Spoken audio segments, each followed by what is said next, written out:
მოგესალმებით. მოგეხსენება დღეს ქონდა საკოორდინაციო საბჭოს რიგითი შეხვედრა შემდგომი, რომელზეც განხილული იყო მიმდინარე როგორც ეპიდემიოლოგიური, ასევე ეკონომიკური მდგომარეობა ქვეყანაში. ჩვენ დაახლოებით ერთ კვირაზე მეტია უკვე მუშაობთ გარკვეულ ღონისძიებებზე, რომელზეც დღეს მინდა რომ ჩვენ ვისაუბროთ. თუმცა სანამ კონკრეტულ ღონისძიებებზე გადავალთ, უნდა ვთქვათ, რომ სიტუაცია რა თქმა უნდა არ არის მარტივი, სიტუაცია რთულია, თუმცა ეს ყველაფერი არის მართვადი და ჩვენ ისევე როგორც აგვისტომდე ყველანი ერთად, ჩვენს მოქალაქეებთან ერთად, ექიმებთან ერთად, პოლიციასთან ერთად ვახერხებდით ფაქტობრივად საუკეთესოდ ბალანსის დაჭერას ეკონომიკის ინტერესებსა და ადამიანის ჯანმრთელობას შორის, ჩვენ ამ მაჩვენებლებს უნდა დაუბრუნდეთ. რა გვაქვს დღეს მსოფლიოში? დღეს მოგეხსენებათ, რომ მსოფლიოში არის ეპიდემიის რეკორდული ზრდა, განსაკუთრებით ეს ყველაფერი არის კონცენტრირებული ევროპაში. და ყველას კარგად უნდა გვესმოდეს, რომ როდესაც მე ვსაუბრობ ბალანსზე, ჩვენი არჩევანი ყოველთვის იყო ეპიდემიის მართვაში, ეკონომიკასთან ერთად ბალანსის დაჭერა, რაც შემდგომ გადაიზარდა ადაპტაციაში და ჩვენ ამ პოლიტიკას და ამ სტრატეგიას გავაგრძელებთ ეფექტურად. თუმცა, ყველას მოგეხსენება, რომ სადღაც სექტემბრის თვისთვის ჩვენი ბალანსის კიდევ ერთი დამატებითი მდგენელი გაჩნდა. ეპიდემიასთან ეკონომიკურ ჩვენი მოსახლეობის და ქვეყნის ეკონომიკურ ინტერესებთან ერთად, რა თქმა უნდა, მესამე ასევე მნიშვნელოვანი კომპონენტი ჩაერთო, რაც გახლავთ პოლიტიკური პროცესი. და პოლიტიკური პროცესის ამ ბალანსში დამატებით მდგენელად ჩართვის პირობებში, რა თქმა უნდა, ჩვენ გარკვეულ კომპრომისებზე წასვლა მოგვიწია. და ეს კომპრომისები იყო განსაზღვრული იმ დემოკრატიული პროცესის განვითარებით ქვეყანაში, რამაც მიგვიყვანა არჩევნების პირველ ტურამდე, მეორე ტურამდე და შემდგომ რა თქმა უნდა გამოხატვის იმ თავისუფლებამდე, რომელიც ჩვენმა მოქალაქეებმა დაადასტურეს და დააფიქსირეს რამოდენიმეჯერ ჩვენი ქვეყნის და ქალაქების სხვადასხვა ქუჩებში.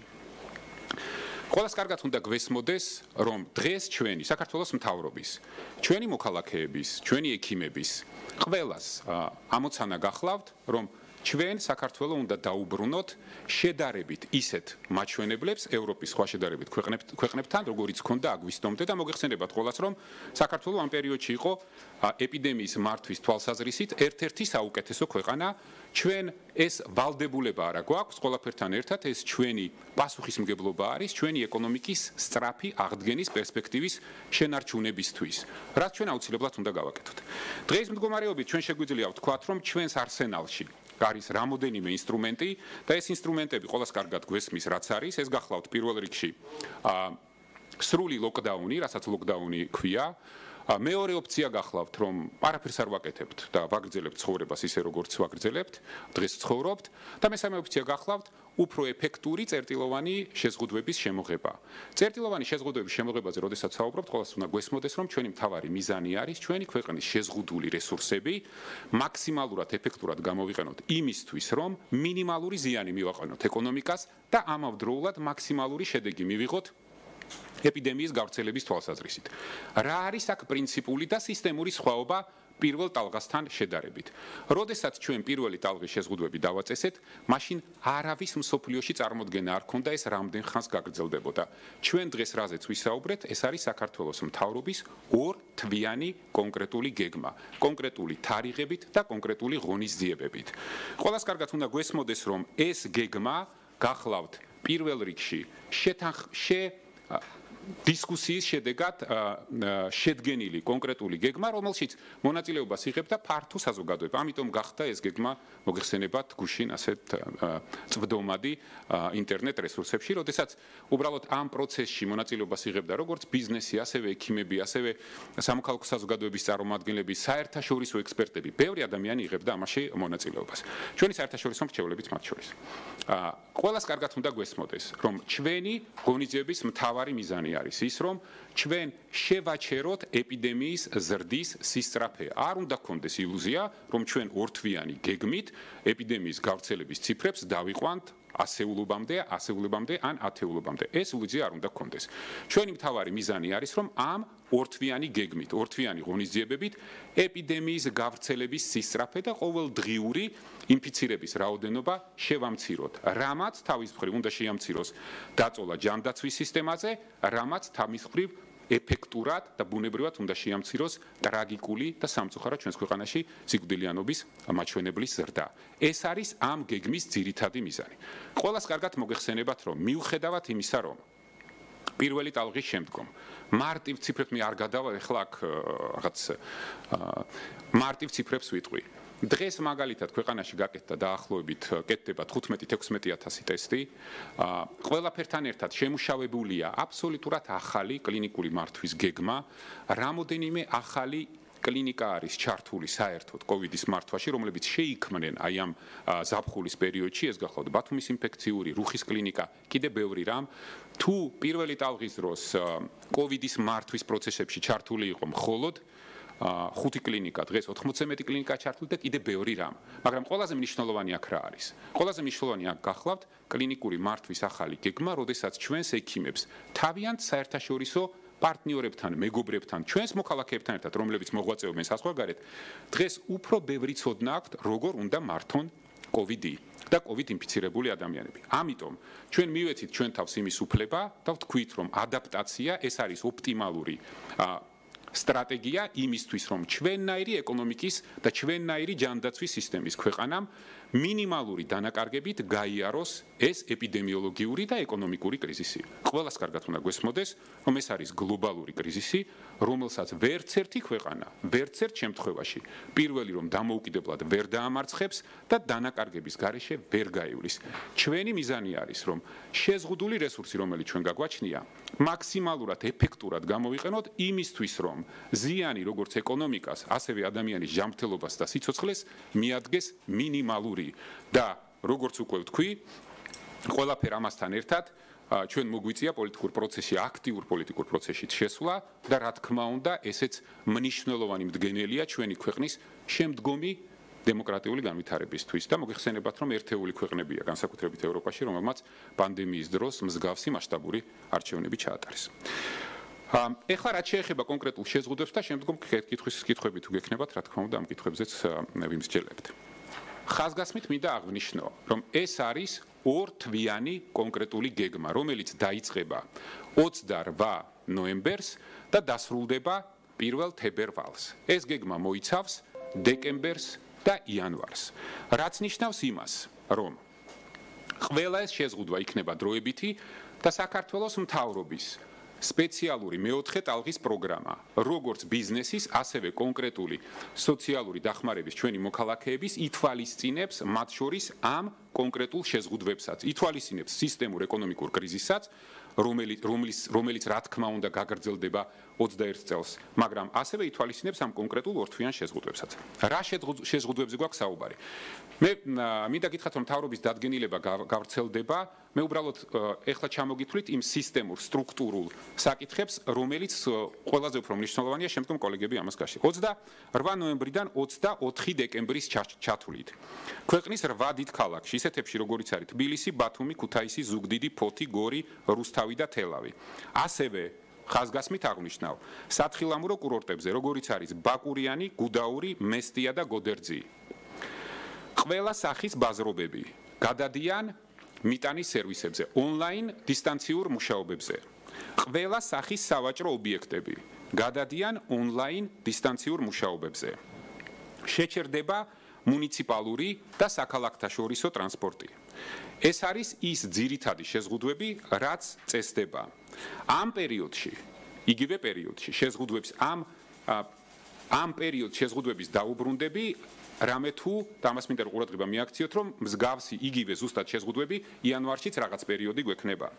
ამ პერიოდში მუშაობას აგრძელებენ ყველანაირი შეზღუდვების გარეშე, აგრარული ბაზრობები და ბაზრები, სურსათის, რა თქმა უნდა, ზოომაღაზიები, ჰიგიენის საშუალების მაღაზიები, აფთიაქები, ბანკები, ყველა სახის სამრეწველო წარმოებები, ყველა სახის მშენებლობები, რა თქმა უნდა, ყველა სახის სისტემური ორგანიზაციები, როგორიც არის წყლის, დენის, გაზის მომარაგება.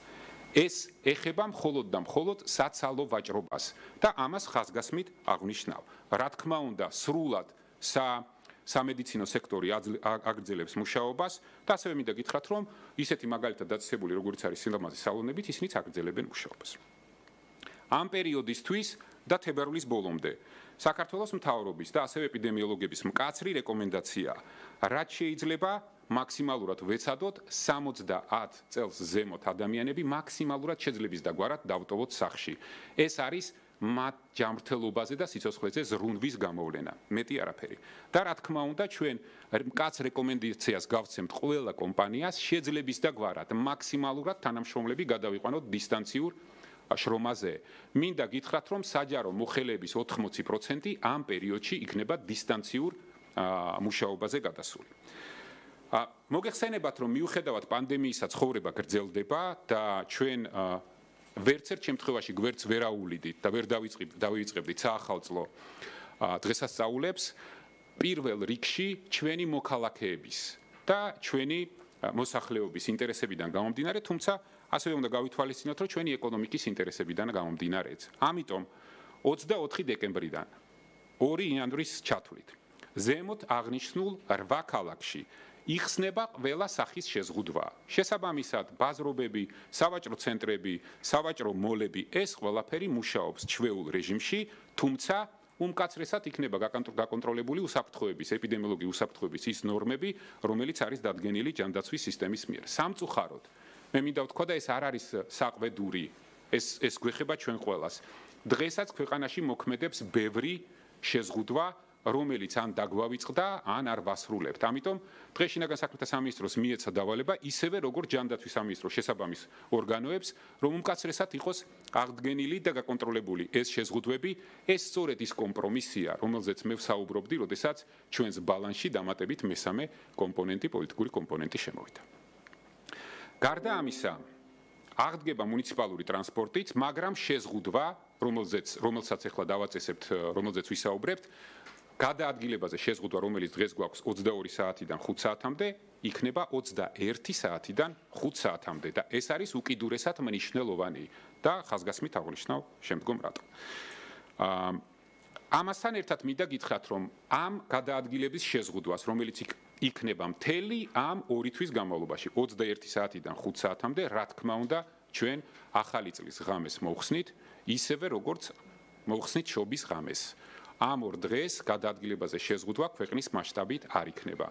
ასევე მინდა გითხრათ, რომ შეზღუდვა, რომელიც არის ეხება დროს 21 საათიდან 5 საათამდე, ვრცელდება ქვეყნის მასშტაბით და არა ქალაქების მასშტაბით. ხაზგასმით მინდა ეს აღვნიშნო. თუმცა დარწმუნებული ვარ, ჩემი კოლეგები ამას ყველაფერს დეტალურად კიდევ განმარტავენ, ისევე როგორც ეს ყველაფერი მთავრობის დადგენილებაში იქნება განმარტებული. ასევე მინდა გითხრათ, რომ ბოლო ამ 2 თვის განმავლობაში სრულად ქვეყნის მასშტაბით არის რამოდენიმე მიმართულება, რომლებსაც ეხებათ სრული შეჩერება. ეს პირველ რიგში გახლავთ რესტორნები. თუმცა დისტანციური მომსახურება რესტორნებში მიტანის სერვისები დარჩება, ასევე ფიტნეს კლუბები, საცურაო აუზები და კიდევ ერთხელ გავიმეორებ, რომ უმკაცრესი რეკომენდაცია მთავრობის მხრიდან კომპანიებში მაქსიმალურად დისტანციურ რეჟიმზე გადასვლა, ხოლო ჩვენ საჯარო მოხელეებს სავალდებულოდ გადავიყვანთ დისტანციურ რეჟიმზე. ეს არის ის კომპრომისი, რომელიც მინიმალურ ზიანს მიაყენებს, მინიმალურ შესაძლო ზიანს მიაყენებს ეკონომიკას, მაგრამ 2 თვის განმავლობაში უნდა მოქცეს მაქსიმალური ეპიდემიოლოგიური შედეგი.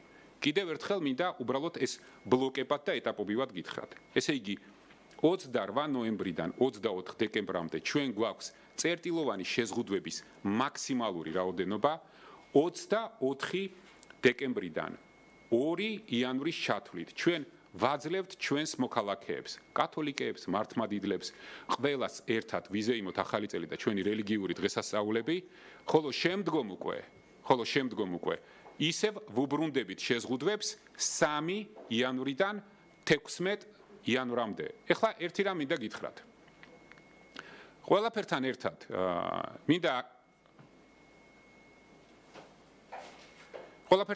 მინდა გითხრათ, რომ საქართველოს მთავრობის გადაწყვეტილებით ქვეყნის მასშტაბით 3 იანვრიდან 15 იანვრის ჩათვლით ცხადდება უქმე დღეები, დასვენების დღეები, რაც ნიშნავს იმას, რომ ჩვენ ეს მოგვეხმარება დამატებითი მობილობის შემცირებაში. შესაბამისად, ეს არის კიდევ ერთი ბლოკი უმნიშვნელოვანესი გადაწყვეტილების, რომელიც მოგცემს შესაძლებლობას, რომ ჩვენი მოქალაქეების დიდ რაოდენობას მივცეთ შესაძლებლობა საახალწლო დღესასწაულები წინასწარ დაგეგმონ, იმისთვის რომ მათი მობილობა არ იყოს, ასე ვთქვათ, ჩაკეტილი დღეებში, არამედ მათ შეეძლოთ მათი გადაადგილება დაგეგმონ ორი კვირაზე ცოტა მეტი დროით. ამას აქვს უკიდურესად დიდი მნიშვნელობა. 16 იანვრის შემდგომ ყველა შეზღუდვა იხსნება, რჩება მხოლოდ შაბათ კვირას იგივე შეზღუდვები, რომლებიც ჰქონდა ძირითადად 28 ნოემბრიდან 24 დეკემბრამდე. ეს არის ყველაფერი, რაც ეხება შეზღუდვებს, რაც არის კონცეპტუალურად მნიშვნელოვანი და რასაც უნდა გქონდეს ყველაზე დიდი ძალა ეპიდემიის გავრცელების შეჩერებისთვის. აქ, რა თქმა უნდა, არის დამატებითი განათლების სფეროში დამატებითი შეზღუდვები, არის ცალკეულ მუნიციპალიტეტებში გარკვეული შეზღუდვები, არის დამატებითი, ასე ვთქვათ, წერტილოვანი შეზღუდვები, რომელსაც ჩემი კოლეგები საუბრობენ. ეხლა რაც შეეხება საქართველოს მთავრობის სოციალური და ბიზნესის დახმარების მეოთხე ტალღას. ჩვენ ყველას კარგად გვახსოვს, რომ ჩვენი ბიზნესის დახმარების და სოციალური დახმარების წინა სამი ტალღა იყო უკიდურესად მიზნობრივი. თუ პირველი ტალღის პირობებში ჩვენ იქიდან გამომდინარე არ ვიცოდით ეპიდემიის და ეკონომიკური კრიზისის შედეგების მასშტაბი მაქსიმალურად ვეცადეთ, რომ ეს ყოფილიყო გადანაწილებული მაქსიმალურად ჩვენს სოციალურ ყველა ჯგუფზე, დღეს უკვე ჩვენ გამოვყოფთ ასეთ წერტილოვან, თუმცა დაფარვის პრინციპსაც ვინარჩუნებთ. იქიდან გამომდინარე, რომ ჩვენ ვზღუდავთ რამოდენიმე კვირით საცალო ვაჭრობას, ბაზრობებს, მოლებს, მაღაზიებს და ჩვენ გვესმის, რომ აქ დიდი რაოდენობის ჩვენი მოქალაქეები არიან დასაქმებული, ძირითადად ეს შეზღუდვა არის დაახლოებით რამოდენიმე 4-5 კვირა. ჩვენ ვაწესებთ იგივე სახის სოციალურ მიზნობრივ დახმარებას, რომელიც ჰქონდა თვითდასაქმებულებისთვის დახმარება პირველი ტალღის პერიოდზე, ეს გახლავთ 300 ლარის ოდენობით, ჩვენ უკვე დაწყებული გვაქვს ამ ხალხის აღრიცხვა იმ კომპანიებთან ერთად, რომლებთანაც ისინი არიან დასაქმებული და ამ 300 ლარიანი დახმარების გარდა, რა თქმა უნდა, ჩვენ ვიღებთ იმ ვალდებულებას, რომ თითოეულ იმ ადამიანს, რომელსაც გააჩნია საბანკო სესხი, ჩვენ მიზნობრივად ამ სფეროდან, ამ სექტორში დასაქმებულს. ჩვენ მიზნობრივად მივეხმარებით, სახელმწიფო მიეხმარება სესხის გადავადებაში. მინდა გაგახსენოთ, რომ 300 ლარიანი ერთჯერადი დახმარებით არაფორმალურ დასაქმებულთათვის პირველი ტალღის პირობებში ისარგებლა 250,000 ადამიანმა. ამჯერად იქიდან გამომდინარე, რომ დავიწროებულია სფერო, რომლის მიმართაც იქნება მიმართული ეს დახმარება, ვფიქრობთ, რომ იქნება დაახლოებით ამის ნახევარი, სადღაც 100-120,000 ბენეფიციარი. მოგეხსენებათ, რომ გარდა ამ შეზღუდვებისა, ყველას კარგად გვესმის, რომ ეკონომიკური კრიზისი ქვეყანაში გრძელდება და საკმაოდ მძიმე 2021 წელი გველოდება და შესაბამისად ეკონომიკური კრიზისის ეფექტი გადანაწილებულია ფაქტობრივად ჩვენი ქვეყნის ყველა მოქალაქეზე და ყველა სოციალურ ჯგუფზე, უმრავლეს სოციალურ ჯგუფზე. ამიტომ ჩვენ კიდევ ერთხელ ვაგრძელებთ და ვადასტურებთ საქართველოს მთავრობის გადაწყვეტილებას, რომ 4 თვის განმავლობაში კომუნალური გადასახადები, როგორც ელექტროენერგიის, ასევე გაზის, იქნება დაფარული. გარდა ამისა, ის ერთ-ერთი ყველაზე ეფექტური სოციალური დახმარების მიზნობრივი პროგრამა, რომელმაც ძალიან კარგად იმუშავა პირველი ტალღის დროს, ეს გახლავთ ადამიანებისთვის ფორმალურად დასაქმებულებისთვის, რომელმაც დაკარგეს სამსახური 1200 ლარი 6 თვის განმავლობაში 200 ლარი ყოველთვიურად. ეს პროგრამა 1 იანვრიდან დაიწყება თავიდან და გაგრძელდება დამატებით 6 თვის განმავლობაში. ყველა ის ადამიანი, რომელმაც ამ კრიზისში დაკარგა სამსახური, მიმართავს სახელმწიფოს, დამატებით სახელმწიფოსგან მიიღებს დახმარებას 1200 ლარის ფარგლებში ყოველთვიურად 200 ლარი. ეს წინა ტალღის პირობებში გახდათ ამ დახმარებით ისარგებლა 125,000 ადამიანმა. ჩვენ ვფიქრობთ, რომ ამ ტალღაზე დაახლოებით იგივე ამჯერადაც დაახლოებით იგივე ციფრი იქნება. გარდა ამისა, მოგეხსენებათ, რომ ჩვენ გვყავს სოციალურად დაუცველი 65,000 და 100,000 ქულას შორის საკმაოდ დიდი რაოდენობა მოსახლეობის. ეს ის ჯგუფია მოსახლეობის, რომელიც ყველაზე მოწყვლადია დღევანდელი და მსგავსი კრიზისების პირობებში, რომლებიც ეხება არაფორმალურად დასაქმებულების სამსახურის დაკარგვის ან მოკლევადიანი შემოსავლების მქონე პირების სამსახურის დაკარგვის, შემოსავლის დაკარგვის რისკს. ამიტომ ჩვენ ვაახლებთ ამ პროგრამას და 65,000-დან 100,000 ქულამდე მქონე ყველა ოჯახს 6 თვის განმავლობაში სახელმწიფოს მხრიდან დახმარების სახით ექნება 100 ლარი, ისევე როგორც იყო პირველი ტალღის დროს, მაშინ ამ პროგრამით ისარგებლა 72,000 ოჯახმა. გარდა ამისა, დამატებით 0-დან 100,000 ქულამდე მყოფ ოჯახებისთვის მათ ვისაც ყავთ 3 ან მეტი 16 წლამდე არასრულწლოვანი შვილი, ყოველთვიურად 6 თვის განმავლობაში სახელმწიფოს მხრიდან ექნებათ 100 ლარის დახმარება. და გარდა ამისა, 18 წლამდე შშმ და მკვეთრად გამოხატული შშმ პირებისთვის 100 ლარიანი დახმარება გაგრძელდება 6 თვის განმავლობაში. ეს დაფარავს 43,000 ადამიანს. გარდა ამისა, სესხების გადავადება იმ ობიექტებში, რომლებსაც ახლა ჩვენ გავაჩერებთ, იქნება პრინციპულად მნიშვნელოვანი სახელმწიფოსთვის და ჩვენ თითოეულ ინდმეწარმეს ან ფიზიკურ პირს, რომელსაც ასეთი დახმარების საჭიროება ექნება, რა თქმა უნდა, დავეხმარებით. ეს გახლდათ ჩვენი მოქალაქეებისათვის მიზნობრივი სოციალური დახმარების, ასე ვთქვათ, ჩამონათვალი. გარდა ამისა, რა თქმა უნდა, ჩვენ გვაქვს კონკრეტული ნაბიჯები უკვე ბიზნესის მხრიდან, ბიზნესის დახმარების თვალსაზრისით. ერთ-ერთი ყველაზე ეფექტური, ასე ვთქვათ, შეთავაზება და დახმარება ბიზნესისთვის ეს გახლდათ საშემოსავლო გადასახადის სუბსიდირება 1500 ლარამდე ხელფასების მქონე მათი თანამშრომლებისთვის 750 ლარის ოდენობით, როდესაც ჩვენ უბრალოდ ბიზნესს ვათავისუფლებთ ამ საშემოსავლო გადასახადიდან და სახელმწიფო იხდის ამ გადასახადს. წინა ტალღის პირობებში ამ შეღავათმა დაფარა 33,000 კომპანია და შეეხო 425,000 დასაქმებულ ადამიანს. ეს იყო დაახლოებით 260 მილიონი ლარი. ჩვენ ამ პროგრამას გავაგრძელებთ 6 თვით. ტურიზმის სექტორში დასაქმებულთათვის 21 წლის პერიოდში ქონების გადასახადი იქნება გაუქმებული. ისინი გათავისუფლდებიან ტურიზმის სექტორის სრულად ქონების გადასახადიდან. ტურიზმის სექტორში თუ გახსოვთ 20 წლის განმავლობაში 4 თვის გადავადებული საშემოსავლო გადასახადი იყო, ეს იყო სულ დასაწყის პერიოდში. ჩვენ მივიღეთ გაწყვეტილება, რომ ტურიზმის სექტორს ეს საშემოსავლო გადასახადი, რომელიც იყო გადავადებული, სრულად ჩამოეწერება.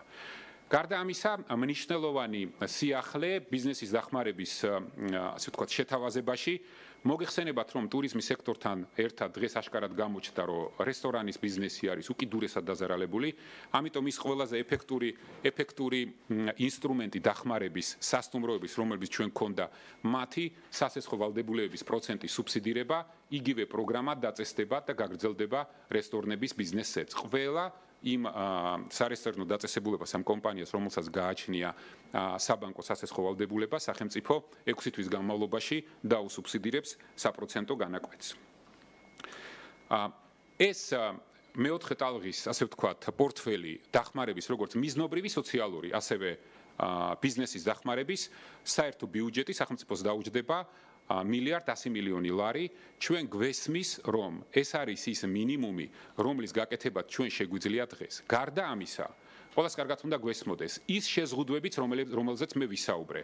ამ შეზღუდვების დღეს ფორმალური იურიდიული მხარით ჩვენ შეგვიძლია გავატაროთ, ასე ვთქვათ, იურიდიული ბაზა გაგვაჩნია 1 იანვრამდე. მოგეხსენებათ, რომ ჯანდაცვის ის კანონი, რომელიც მოქმედებს 1 იანვრამდე, ისევე როგორც ბიუჯეტი არის დასამტკიცებელი და დარწმუნებული ვარ, რომ მას შემდგომ რაც ახალი პარლამენტი შეიკრიბება, ჩვენ ამ ყველაფერს გავაკეთებთ სწრაფად და შესაბამისად ეს იქნება ორთვიანი გეგმა, რომელმაც უნდა მოქცეს შედეგი და სტაბილუროს ქვეყანაში ინფიცირების გავრცელების ტემპი და სიჩქარე, რამაც უნდა შეუნარჩუნოს ქვეყანას სწრაფი ეკონომიკური ზრდის ის პოტენციალი, რომელიც ჩვენ გაგვაჩნდა გაზაფხულზე და დღესაც მოგეხსენებათ, რომ ყველა საერთაშორისო ორგანიზაცია ადასტურებს, რომ საქართველოს ეკონომიკას აქვს ყველაზე დიდი პოტენციალი სწრაფი ეკონომიკური პოსტ-კოვიდის, პოსტკრიზისული ეკონომიკური აღდგენისთვის.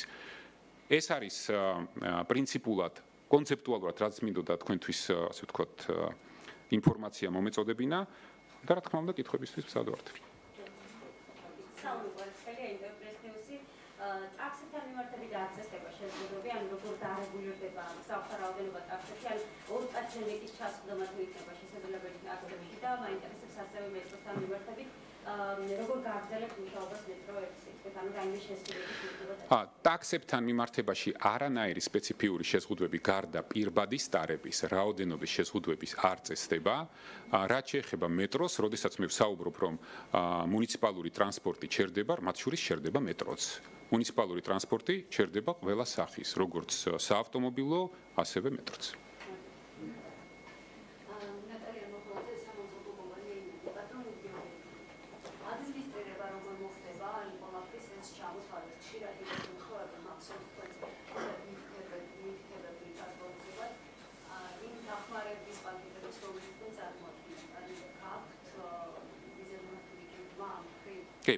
ესე იგი დღეს მესმის კითხვის არსი მარტივი არ იქნება იდენტიფიცირება თითოეულ ბენეფიციარამდე მისვლა იქნება საკმაოდ რთული თუმცა ჩვენ გვაქვს საკმაოდ კარგი დაგროვილი გამოცდილება წინა პერიოდის სოციალური დახმარების საკმაოდ კარგი ბაზები თუმცა იქიდან გამომდინარე რომ ეს არის უფრო მიზნობრივი და განსაზღვრული არის მაგალითად ერთჯერადი დახმარება ხო 300 ლარიანი კონკრეტული დარგების წარმომადგენლებისთვის ეს არ იქნება მარტივი სწორედ ამიტომ ჩვენ გუშინ ბიზნესა შეხვედრის დროს ვთხოვეთ კომპანიებს რომ დაგხმარებოდნენ ამაში დღეს ფინანსთა სამინისტრო მიიღო კონკრეტული დავალება და დავალება მდგომარეობს იმაში რომ ეს ერთჯერადიანი დახმარება ყველა იმ მოქალაქემ ვისთვისაც ის არის განსაზღვრული აუცილებლად უნდა მიიღოს 30 დეკემბრამდე ეს არის ჩვენი მიზანი რომელსაც დარწმუნებული ვარ რომ შევასრულებთ Hillary Gillandia BMG გადამგვიორდი ჩვენ გვაქვს პირველი ლოკდაუნის დროს პორტალში ფოკუს ეკონომიკა 12%-ით შემცირდა თქვენ არ იძახით ამ ყველაფერს ლოკდაუნს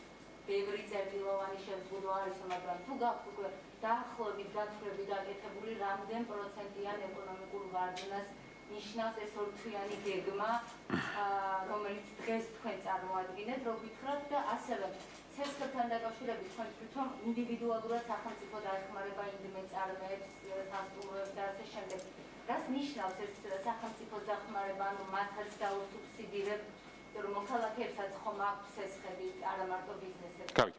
ესე იგი სესხების დასუბსიდირებაზე საუბარი არ არის, საუბარი არის სესხების გადასახდელების გადავადებაზე ჩვენ ამაზე უკვე საუბარი გქონდა ბანკებთან მოგხსენებათ რომ ჩვენ როგორც მცირე ბიზნესთან ასევე ინდმეწარმეებთან კომუნიკაციის საკმაოდ კარგი არქივი გვაქვს როგორც შემოსავლების სამსახური ასევე ბიზნეს ომბუდსმენის აპარატი ჩვენ ყველაფერს ამას ავამუშავებთ იმისთვის რომ კონკრეტულად ამ სექტორებში ადამიანის არანაირი პრობლემა არ ქონდეთ რაც შეეხება ეკონომიკურ ვარდნას რა თქმა უნდა ამ შეზღუდვებს თავისი ეკონომიკური ფასი ექნება მაგრამ მე რწმუნეთ რომ ამ შეზღუდვების არ შემოღებას და ინფიცირების უკონტროლო ზრდას ექნება კიდევ უფრო ბევრად მეტი ეკონომიკური ფასი. დღეს ამ შეზღუდვების ფასს ჩვენ ვაკონტროლებთ და თulit რო ის იქნება დაახლოებით 0.7-0.8% მეტი არა.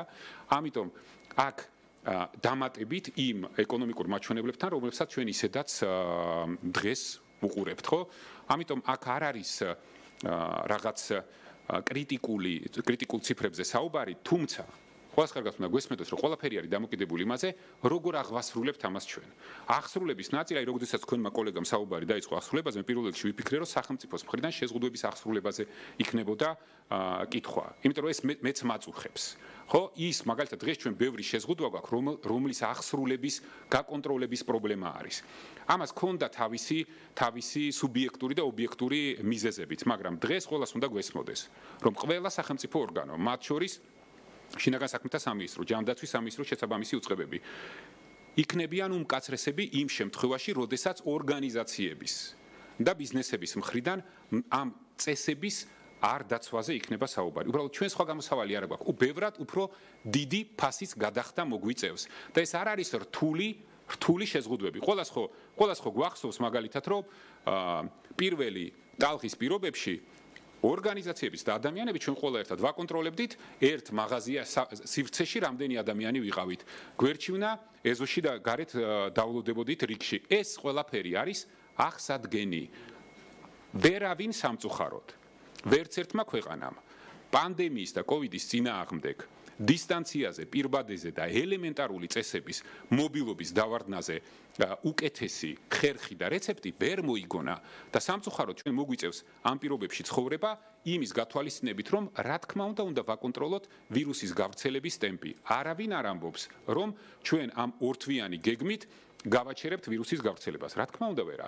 ჩვენ ამ ორთვიანი გეგმით პროპორციულად და შედარებით უნდა დავბრუნდეთ ისეთ პოზიციებზე, როგორზეც ვიყავით აგვისტოში, როდესაც საქართველო იყო ერთ-ერთი ყველაზე წარმატებული ქვეყანა პანდემიის მართვის თვალსაზრისით და კიდევ ერთხელ ვიმეორებ, ამ წარმატების ძირითადი რეცეპტი გახლდათ სწორი ბალანსი ეკონომიკურ ინტერესებსა და კოვიდის ინფექციის და ეპიდემიის გავრცელების თვალსაზრისით. უბრალოდ შემდგომ პოლიტიკურმა მდგენელმა ამ ბალანსის გარკვეული დარღვევა გამოიწვია, გარკვეულ კომპრომისებზე მოგვიწია წასვლა. ეს არის და ეს ყველანი ერთად ეხლა უნდა დავბრუნდეთ როგორც სახელმწიფო, ასევე ჩვენი მოქალაქეები, ასევე ექიმები, ეპიდემიოლოგები, ყველანი ერთად, პოლიტიკოსებიც მათ შორის. ყველანი უნდა დავბრუნდეთ აგვისტოში, იმიტომ რომ ეს ამ ქვეყნის მომავალია. ეს არის პოტენციალი ჩვენი ქვეყნის ეკონომიკური აღდგენის შენარჩუნების. ეს არ არის არც მთავრობის და არც ვინმე ან კონკრეტულად ბიზნესის ინტერესებში გასაკეთებელი. ეს ჩვენი ქვეყნის მომავლის ინტერესებში გასაკეთებელი.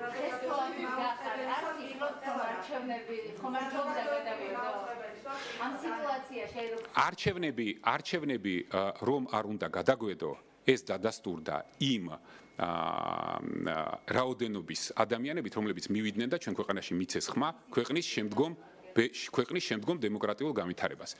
არავინ არ თქვას, რომ არჩევნები რომ არ ყოფილიყო, ჩვენ შევინარჩუნებდით აბსოლუტურ ციფრებში იმ ციფრებს, რაც ჰქონდა აგვისტოში. ყოველთვის ვამბობდით და დღესაც გავიმეორებთ, რომ მეორე ტალღა იყო ის მოვლენა, რომელზეც ჩვენ საუბრობდით ივლისშიც და აგვისტოშიც და ამისთვის ვემზადებოდით. უბრალოდ კიდევ ერთხელ ვიმეორებ, ორი მდგენელის მაგივრად რო გაგვიჩნდა სამი მდგენელი, რა თქმა უნდა, ცოტა უფრო მეტ კომპრომისებზე მოგვიწია წასვლა.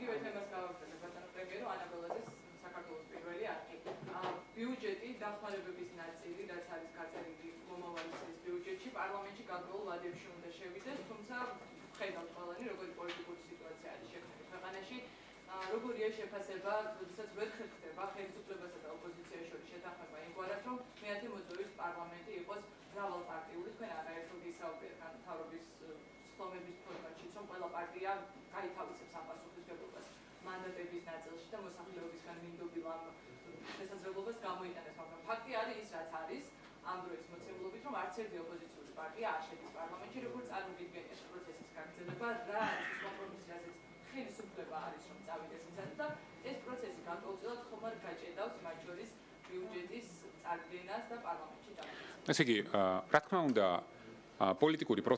პოლიტიკური პროცესი მიმდინარეობს თავისი ლოგიკით, ხო? მაგრამ ეს ლოგიკა როგორც კი წინააღმდეგობაში მოვა ქვეყნის ყოველდღიური ცხოვრების ინტერესებთან, რა თქმა უნდა, ჩვენ როგორც მთავრობა ვალდებულები ვართ, არც ერთი დღე არ დავაგვიანოთ არც ბიუჯეტის მიღების თვალსაზრისით, რამე თუ ეს ქვეყნის ყოველდღიურ ოპერირებაზეა საუბარი.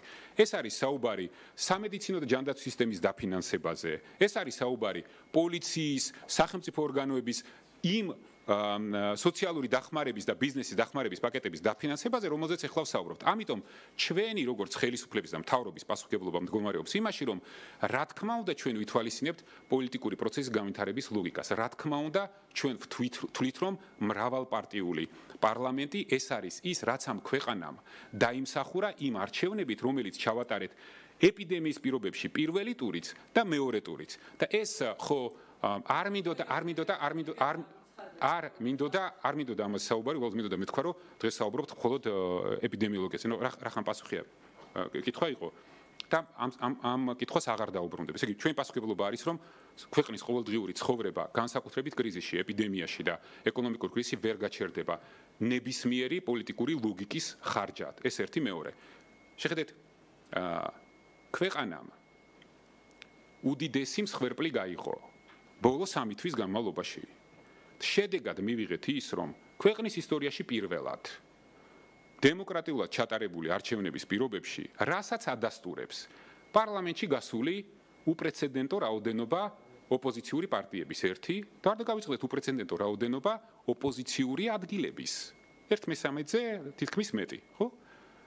ეს ის შედეგია, რაც ადასტურებს იმას, რომ ეს დემოკრატიული პროცესი იყო სწორი, ეს იყო ჩვენი მოქალაქეების გადაწყვეტილება, ის რომ 2016 წლის არჩევნებზე მეტი ადამიანი მივიდა ხმის მისაცემად, ადასტურებს იმას, რომ ჩვენმა მოქალაქეებმა ჩვენ დაგვავალეს ყველას ერთად 9 პარტიას ამ პანდემიის კრიზისში, ამ ეკონომიკურ კრიზისში დაჯექით ერთად და ერთად აიღეთ პასუხისმგებლობა და ერთად მართეთ ქვეყანა, ერთად გამოდით ამ კრიზისიდან.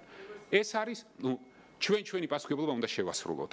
ჩვენ რა თქმა უნდა ვაძლევთ ყველა შესაძლებლობას, რომ ამ პასუხისმგებლობის აღსრულებაში იყვნენ ჩვენთან ერთად, მაგრამ ეს მათი გადაწყვეტილებაა და ვიღაცა თუ ამ პასუხისმგებლობას ვერ იაზრებს, ეს არ ნიშნავს იმას, რომ ჩვენ უნდა ის გავითვალისწინოთ და არ დავამტკიცოთ ბიუჯეტი და დავწევოთ დაფინანსების გარეშე ჯანდაცვის სისტემა და ის სოციალური დახმარების პაკეტები, რომლებსაც დღეს ვამტკიცებთ.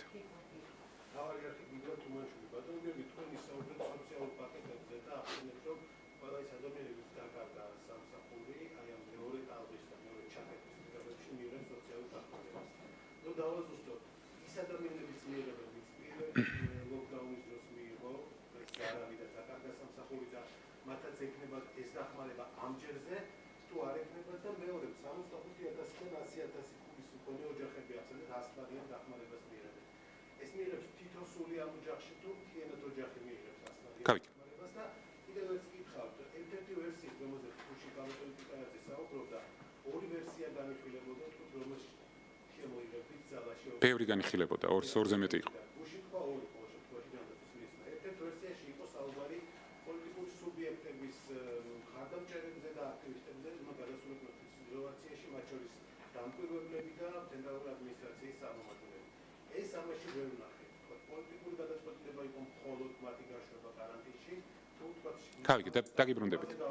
დაგიბრუნდებით.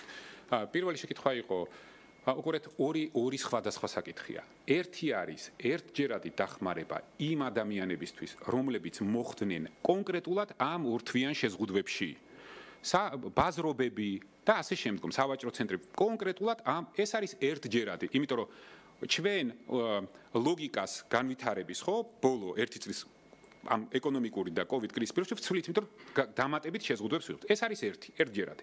ეხლა რაც შეეხება მეორეს, რაც თქვენ თქვით, 200 ლარიან დახმარებას თვეში 6 ჯერ ჯამში 1200. ეს სისტემური დახმარებაა, განსაზღვრულია ყველასთვის. აბსოლუტურად ყველას. აქ შეზღუდვა დარგების მიხედვით, რომელიც ჩვენ ახლა 2 თვის განმავლობაში ვაჩერებთ, არ არის. ამიტომ ეს ეხება შეიძლება იყოს მშენებელიც, ეს შეიძლება იყოს ექიმიც, არ აქვს მნიშვნელობა. ადამიანი, რომელიც ფორმალურად იყო დასაქმებული, დაკარგა სამსახური, ამის მექანიზმი უკვე არსებობს და გითხარით, რომ წინა ჯერზე ამ დახმარების მექანიზმით ისარგებლა 125,000-ზე მეტმა ჩვენმა მოქალაქემ, ეს გაგრძელდება. თქვენი კითხვის არსი თუ არის იმაში, რომ ადამიანები, რომლებმაც იმ 6 თვის განმავლობაში დაკარგეს სამსახური, მიიღეს ეს დახმარება. ან 6 თვის განმავლობაში, ან 3 თვის არ აქვს მნიშვნელობა და ჯერ სამსახური არ უპოვნიათ. აი მათ რა, ისინი აკეთებენ ახალ განაცხადს და ისინი აკეთებენ ახალ განაცხადს და ამ ახალი განაცხადის განხილვის პირობებში ან გააგრძელებენ და აკმაყოფილებენ ამ პროგრამის პირობებს, ან ვერ აკმაყოფილებენ. ეს იქნება მიდგომა. კიდე ერთი შეკითხვა გქონდათ. გავიგე. განიხილებოდა ეს საკითხი და ჩვენ გადავწყვიტეთ, რომ ლოგიკა მთავრობის შეთავაზების ეს არის რეკომენდაცია. ჩვენ არ შეგვიძლია პოლიტიკური ორგანიზაციები და პარტიები, რომლებიც აქტიურად იყვნენ ჩართული საარჩევნო პროცესში, ისინი დავავალდებულოთ გადავიდნენ გარანტიაში. თუმცა, ამიტომ თქვენ ჯანდაცვის მინისტრმა, იმიტომ რომ ჯანდაცვის ინტერესებიდან გამომდინარე, როდესაც პოლიტიკური აქტივისტები, აგიტატორები მაგალითად, ან კოორდინატორები, თვეების განმავლობაში არიან უდიდესი მობილობის მატარებელი ადამიანები. რა თქმა უნდა, არჩევნების დასრულების შემდგომ მათი ერთი კვირა თვითიზოლაციაში გადასვლა არის სწორი ნაბიჯი და მე კიდევ ერთხელ ყველას, თითოეულ პოლიტიკურ პარტიას, თითოეულ აგიტატორს და კოორდინატორს მოუწოდებ, რომ რაც შეიძლება სწრაფად თუ ეს არ გაუკეთებიათ, გადავიდნენ თვითიზოლაციაში. ეს არის მათი და მათი ოჯახის წევრების და წრის და მეგობრების დაცვის მექანიზმი.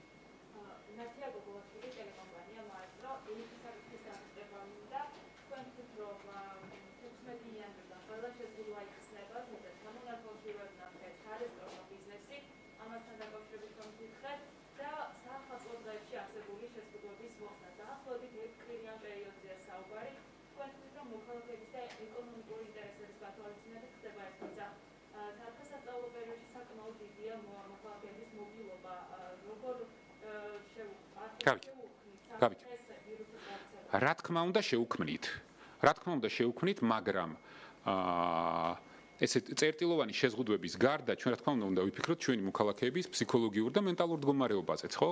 შევთვალოთ, რომ ჩვენ დაახლოებით 1 წელია უკვე ეპიდემიოლოგიურ და ეკონომიკურ კრიზისში ვართ. ეს ერთი. მეორე ეს შუალედი ერთკვირიანი დაახლოებით, რაზეც ჩვენ ვისაუბრეთ, ჩვენ ჩავთვალეთ, რომ არის შესაძლებლობა ჩვენი მოქალაქეების შეხედეთ როგორ არის დალაგებული. პირველი 3 კვირაზე ოდნავ მეტი საკმაოდ მკაცრი შეზღუდვები, რომლებიც რეალურად აგდებენ მობილობას. შემდგომ ერთ კვირიანი ესეთი ჟანგბადის და შესაძლებლობა საახალწლო პერიოდში, თუმცა ვამბობთ, რომ უმკაცრესად იქნება გაკონტროლებული ყველა ის დაწესებულება, რომელიც გაიღება და ამ პერიოდში იმუშავებს. მაგრამ ამავე დროს ჩვენ პარალელურად მოქალაქეებს ვეუბნებით, რომ ფაქტობრივად 31-დან 15 იანვრამდე თქვენ უქმე დღეები გაქვთ, დასვენების დღეები გაქვთ. რა თქმა უნდა, ამასაც თავისი დატვირთვა აქვს, ხო? იმისთვის, რომ ადამიანმა წინასწარ დაგეგმოს. თუ გავითვალისწინებთ იმასაც, რომ 15 პარასკევია და ამას ებმევა შემდგომ 18 რიცხვამდე შაბათ-კვირა, ფაქტობრივად დაახლოებით 3 კვირა ადამიანებს აქვს შესაძლებლობა თავიანთ ასე ვთქვათ, გადაადგილება წინასწარ დაგეგმონ. ეხლა რატო აქვს ამას მნიშვნელობა? ამას აქვს მნიშვნელობა იმიტომ, რომ აი იმ ერთკვირიანი, თქვენ აბსოლუტურად ლოგიკურად ბრძანეთ, გახსნის პირობებში, მიუხედავად იმისა, რომ ჩვენ ამ ერთკვირიანი გახსნის პირობებში რამოდენიმე მნიშვნელოვან სისტემურ შეზღუდვას მაინც ვინარჩუნებთ. ხო? ეს არის მაგალითად 21 საათამდე 30 საათის შემდგომ გადაადგილებაზე შეზღუდვა. ეს არის მაგალითად რესტორნების არ გახსნა და კიდე ბევრი რამ. ეს მაინც მობილობის გარკვეულ დაბალ დონეს შეინარჩუნებს. თუმცა გეთანხმებით იმაში, რომ უაღრესად დიდი მნიშვნელობა ექნება ამ ერთი კვირის განმავლობაში ელემენტარული წესების დაცვას. ყველას კარგად გვესმის საახალწლო მობილობა როგორი იქნება, მაგრამ უნდა მოვახერხოთ აქ წესების დაცვა. როგორ დავიცვავთ ამ წესებს? ამაზე იქნება დამოკიდებული, როგორ გავატარებთ იანვარს. ამიტომ ვამბობთ ჩვენ, რომ 3 რიცხვის შემდეგ ქვეყნის იმ ქალაქების და ქვეყნის მასშტაბით ბრუნდება ის შეზღუდვები, რომლებიც გვაქვს დეკემბრის პირველ ნახევარში, მაგრამ 16 იანვრიდან უკვე გადავდივართ შაბათ-კვირის მხოლოდ შეზღუდვებზე თვის ბოლომდე. ეხლა გავრცელდა ინფორმაცია რაღაც როგორ დავარქვე ხამას რო იქ რაღაც ეს ვაქცინის შემოღებამდე ეს გაგრძელდება. არავის ეს არ უთქვამს. ეს არის ორთვიანი გეგმა, რომელიც ითვალისწინებს დეკემბერს და იანვარს. 1 თებერვლამდე. ამ 2 თვის განმავლობაში შეზღუდვები, რომელიც იქნება სრულად გაყვება 2 თვეს. ეს იქნება რესტორნების შეზღუდვა, სრული, მხოლოდ გატანაზე, ეს იქნება ფიტნესი, საცურაო აუზები, ეს იქნება 21 საათის შეზღუდვა, რომელიც გაიხსნება მხოლოდ 2-ჯერ საახალწლო და შობის ღამეს. ისევე როგორც 16 რიცხვის შემდგომ შაბათ-კვირის შეზღუდვები, რომლებიც იქნება, რა თქმა უნდა, შაბათ-კვირის გარდა მუნიციპალური ტრანსპორტი იმუშავებს შეუულებრივად. იქ 5 დღე იქნება ნორმალური ცხოვრება. შაბათ-კვირის შეზღუდვები ჩვენ გვჭირდება იმისთვის, რომ ის შედეგები, რომლებსაც უნდა მივახციოთ დეკემბრის და იანვრის ახალი წლის შემდგომ შეზღუდვებით, შევინარჩუნოთ თებერვლის დასაწყისამდე და კიდევ ერთხელ ხაზგასმით აღვნიშნა, რომ აქ საუბარია იმაზე, რომ არ მოხდეს შემდგომი ზრდა ინფიცირების სისწრაფის, არამედ დავსტაბილურდეთ დაახლოებით 3000-ის ირგვლივ, რომ შემდგომ უკვე თებერვლიდან ჩვენ მივცეთ შესაძლებლობა ცოტა დასვენების ექიმებს. მინდა მათ მადლობა გადაუხადო, იმიტომ რომ მე რწმუნეთ, რომ ერთი რამე გაითვალისწინეთ, რომ ამ შეზღუდვების შედეგები ჩვენი მოქალაქეები, ჯანდაცვის სისტემა, თითოეული ჩვენგანი ვიგრძნობთ მხოლოდ და მხოლოდ 4-5 კვირის შემდეგ. ეს ყველას კარგად უნდა გვესმოდეს. შეზღუდვების პირველ შედეგებს ჩვენ იანვრის შუა რიცხვებამდე ვერ ვიგრძნობთ. ეს იქნება უმნიშვნელო შეღავათი. ამიტომ ყველას კარგად უნდა გვესმოდეს მნიშვნელობა ამ შეზღუდვების. და ეს ერთი რამე და კიდევ თქვა ხაზგასმით. ეს არ არის რაღაც სისტემური შეზღუდვები. ეს არ არის ლოკდაუნი. ყველას ხო გვესმის, რომ წარმოება ყველაფერი მუშაობს. აქ საუბარი არის მხოლოდ და მხოლოდ არასაბაზისო პირველადი მოთხოვნილების სერვისებზე, როგორიც არის საცალო ვაჭრობა, როგორიც არის რესტორანი და როგორიც არის ფიტნესი. ძირითადად ამაზეა კონცენტრირებული, რომლებიც აგენერირებენ დიდ მობილობას. და ეხლა ჩვენ ხო ყველას კარგად გვახსოვს ბათუმის ისტორია, ხო? ერთი რამე კიდე თარიღების მიხედვით. საქართველოში ინფიცირების რაოდენობის ზრდა დაიწყო სექტემბრის მეორე ნახევრიდან, როდესაც ჩვენ ავედით ათეულებზე, მე ასეულებზე და დღეს სამწუხაროდ ვართ ათასეულებზე. ამის თქვი და კიდევ ერთხელ გავიმეორებ, ხო?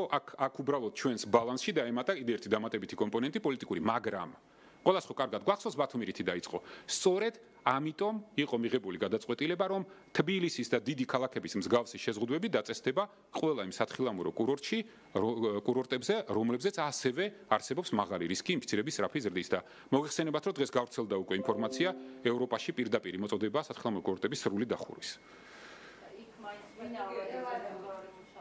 როგორ? ბაკურიანში ვინალა თუ ყველა სასტუმრო მხოლოდ საკარანტინო. თელარა მიზანიც ეს არის.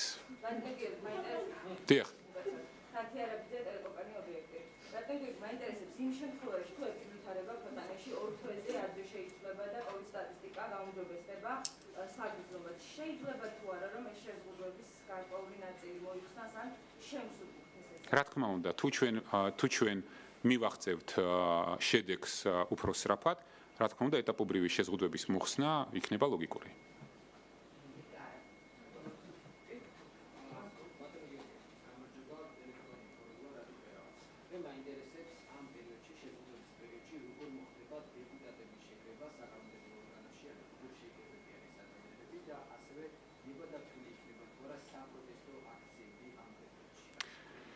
ესე იგი, დეპუტატები შეიკრიბებიან ჩვეულებრივად.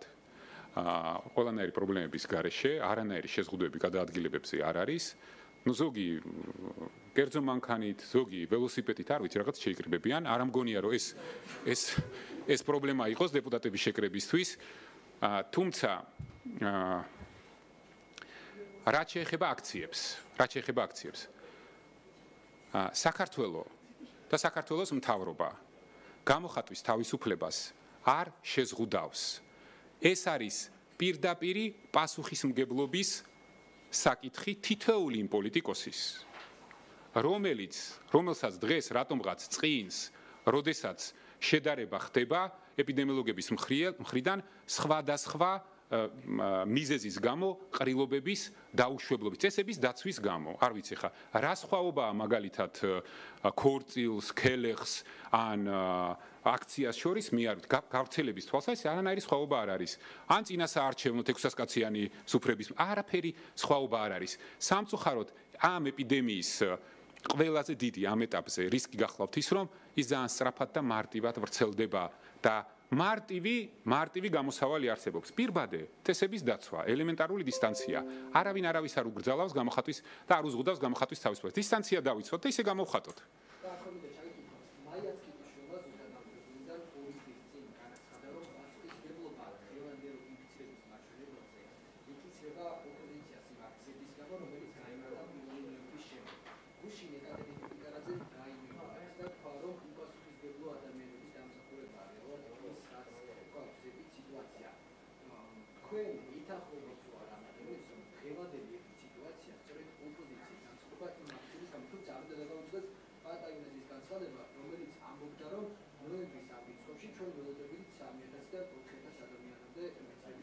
რა თქმა უნდა ჩვენ ვიცოდით, შეხედეთ, ერთი რამე აქვს მთავარი.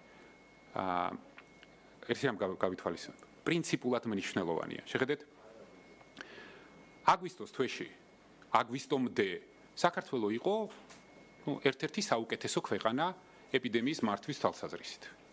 დღეს რაც საქართველოში ხდება, ჩვენი ქვეყნისთვის იმ გამოცდილებით, როგორც ჩვენ ეპიდემიის დასაწყისი სექტემბრამდე ვმართეთ და ჩვენი ზომის ქვეყნისთვის არაბუნებრივი გავრცელებაა.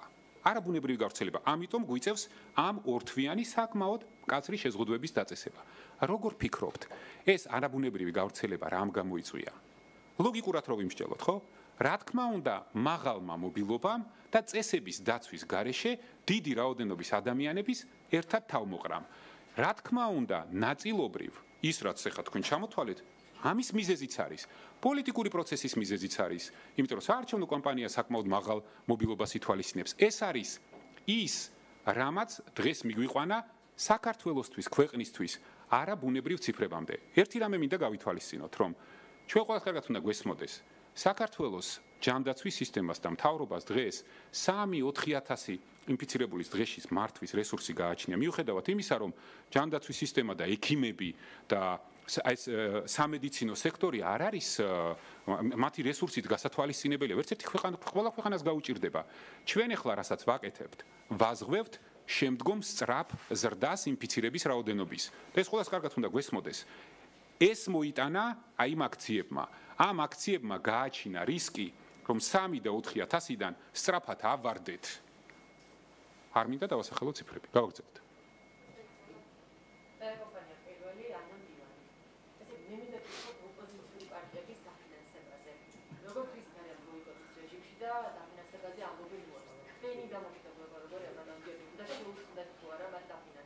მე არ ვიცი ხა ვერ ვადევნებ თვალყურს ამას რა. ვიცი მაგალითად გუშინ წავიკითხე რომ ოპოზიციური პარტიებმა ყველამ თუ ნაწილობრივ განაცხადი დაფინანსების მოთხოვნაზე შეიტანეს.